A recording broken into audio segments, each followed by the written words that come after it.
we are, Family Jools.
Right, on to the next one.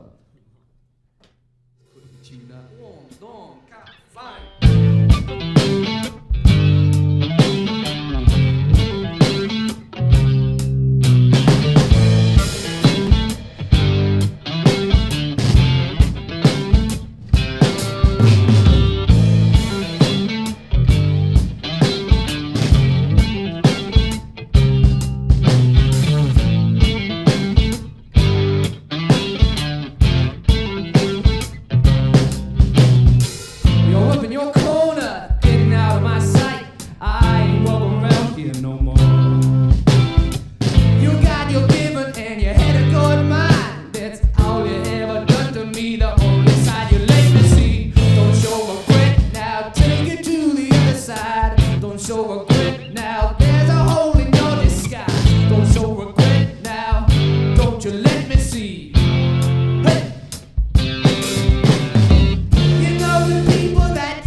The bottle, 'cause there's a hole in your disguise.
now, switching over to the keyboards.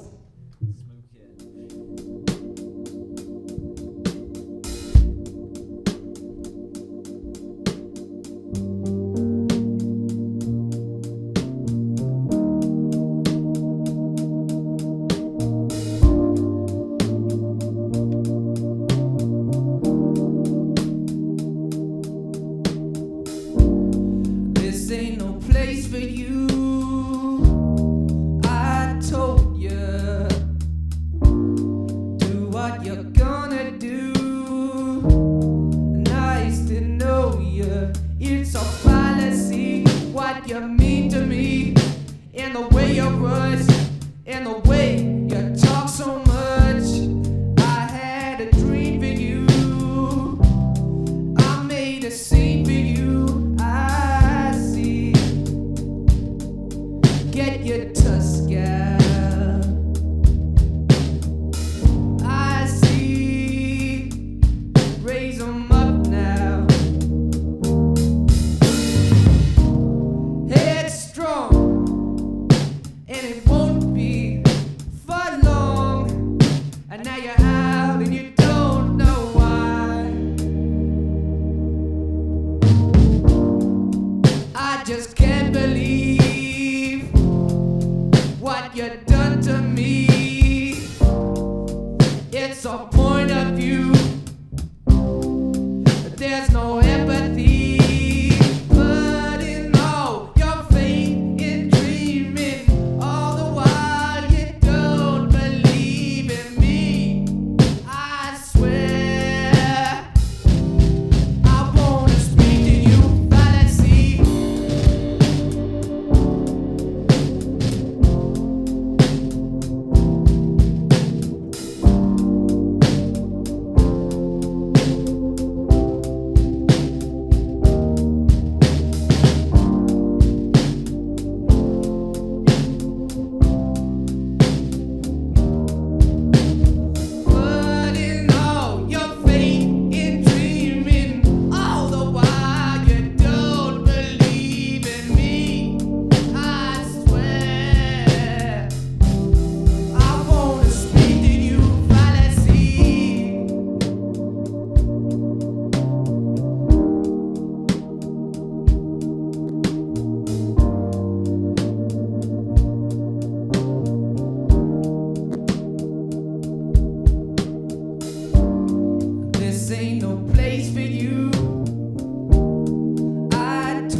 We've been the Family Jools.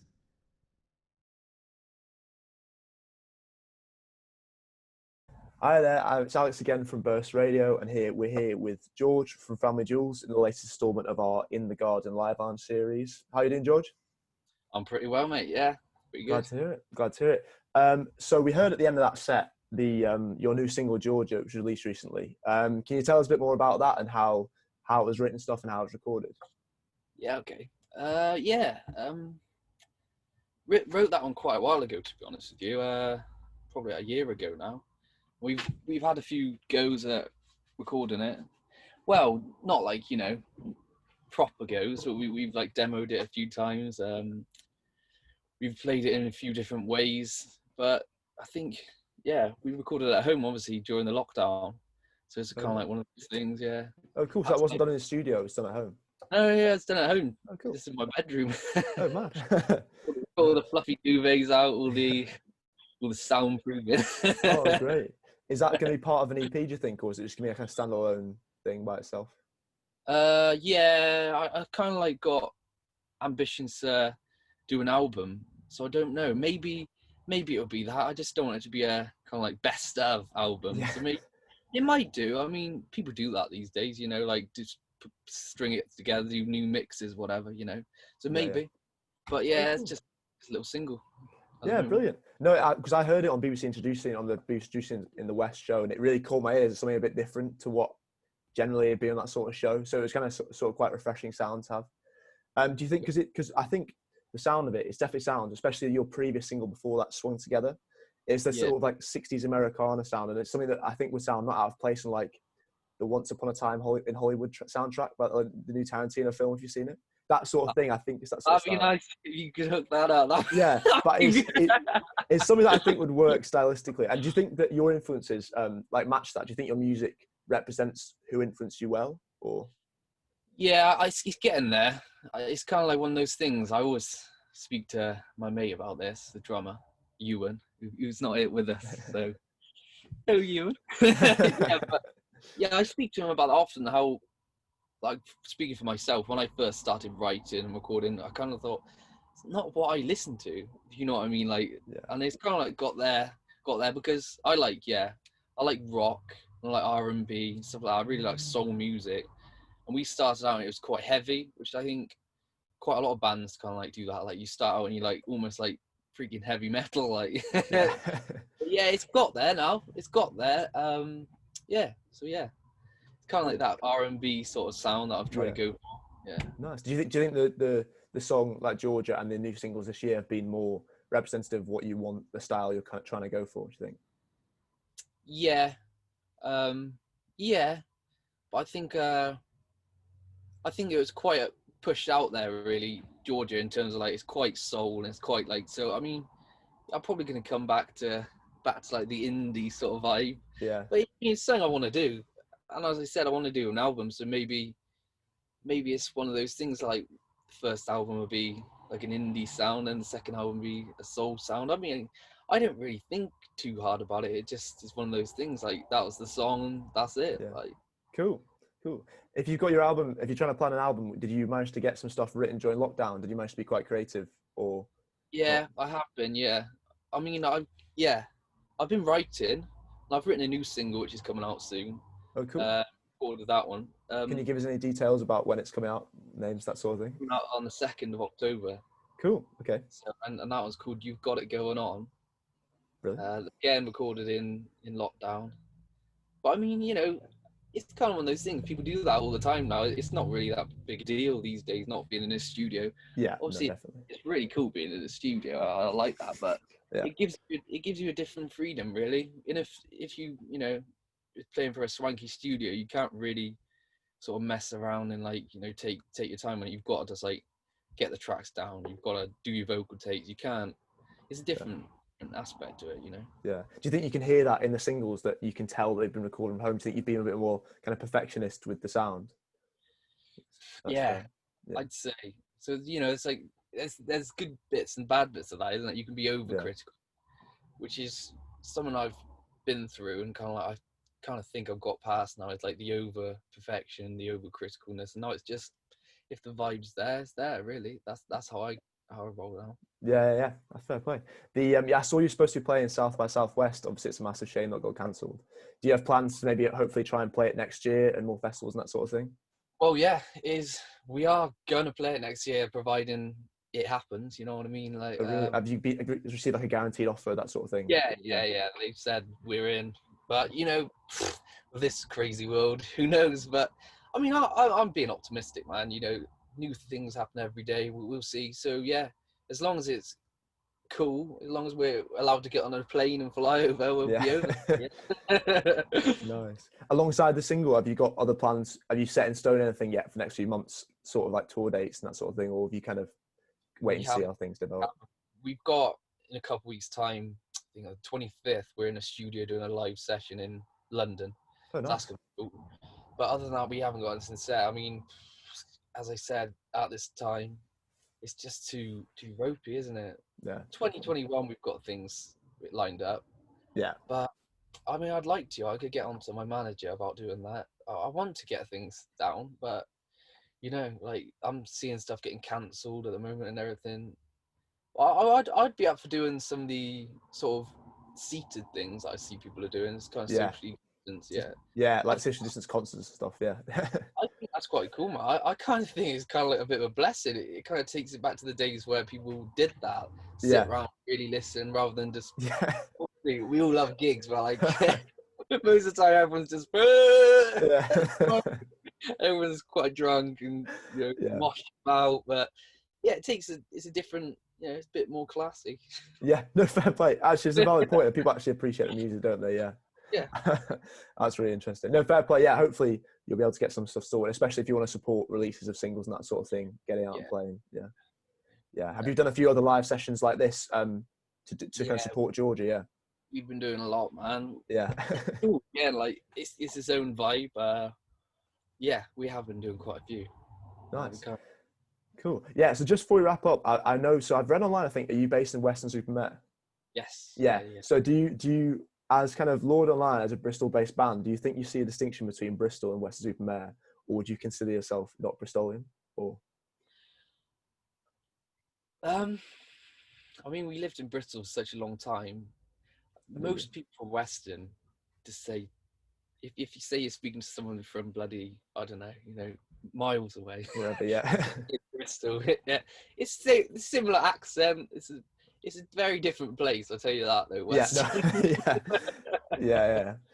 Do you think you have like quite an affinity for like the Bristol scene, that sort of thing? Do you feel quite strongly about it?